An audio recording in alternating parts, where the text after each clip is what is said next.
Welcome to The Explainer. I want to start with a question for you. What if the effort to dream big was the exact same as the effort to just settle for less? Today, we're unlocking the playbook of entrepreneur Roberto Justus. He's a master of reinvention who built an entire empire on this idea and a few other principles that might just surprise you.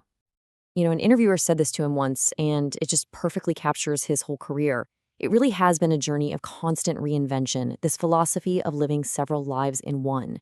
So let's break down how he actually does it, starting with his core principle. Okay, so at the very heart of Justus's philosophy is this relentless forward momentum. He doesn't just put up with discomfort, he actively seeks it out. He sees every single setback not as a roadblock, but as the starting line for whatever's coming next. He lives by a really simple but powerful rule. Don't cry over spilled milk. He gets that any energy you spend on regret is literally energy that's stolen from building your future. So for him, it's a very conscious decision to invest his focus where it's actually going to get the biggest return. So what is it that fuels this constant reinvention? Well, for Justus, it's this belief that the mind is kind of like a bicycle. It only stays upright when it's moving forward. And this idea is absolutely central to his commitment to lifelong learning.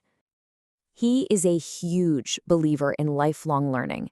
He sees knowledge not as some destination you arrive at, but more like a currency that never, ever loses its value. It's the one asset that, once you have it, no one can ever take away from you.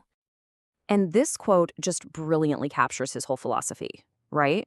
Just like a bicycle tips over when it stops moving, the mind stagnates without that forward push. So for Justus, exercising your mind isn't really a choice. It's a necessity if you want to avoid, just getting stuck.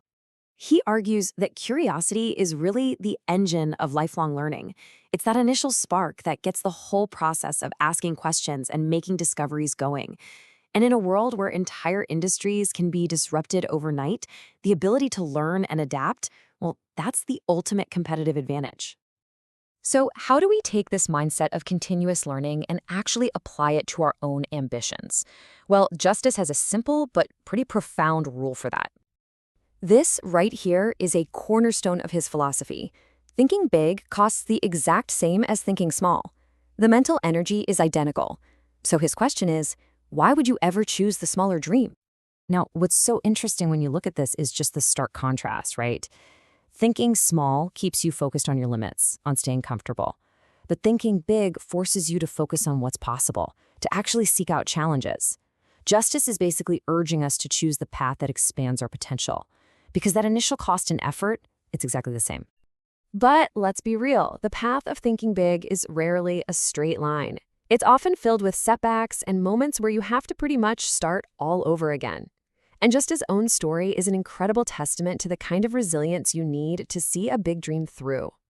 Can you imagine pouring 17 years of your life into building an empire, only to watch it crumble? At 43, an age when a lot of people are thinking about slowing down, Justus was forced to start over, completely from scratch. He was facing this immense insecurity, but he just leaned on his core principles. He didn't dwell on what he lost. He focused on what he could build. And the result? In just 4 years, he didn't just rebuild his career, he blew past his previous success. It just proves that resilience is the ultimate superpower. But none of this, the reinvention, the learning, the ambition, none of it is possible without a strong moral compass. For Justus, his non-negotiables are the true north that guides every single decision he makes. In his talks, Justus would ask this really powerful question to his audience, and, well, I'm going to ask it to you now. Who is the most honest person in the room? Think about it. He would then start listing off a series of these seemingly minor ethical compromises. Stuff like faking a doctor's note to miss work. And with each question, more and more hands would go down, until pretty soon the room was just a sea of lowered arms. Now, his point wasn't to shame anybody. It was to illustrate this slippery slope of compromised integrity. The small justifications we make today, they pave the way for the much bigger ethical failures of tomorrow.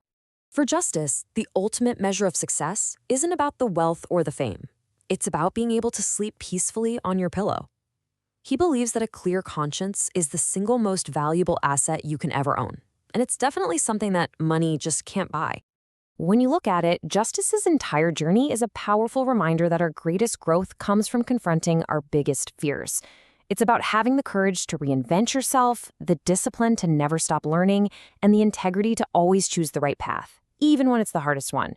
So the question isn't just, what's your biggest fear? It's, who will you become when you finally conquer it?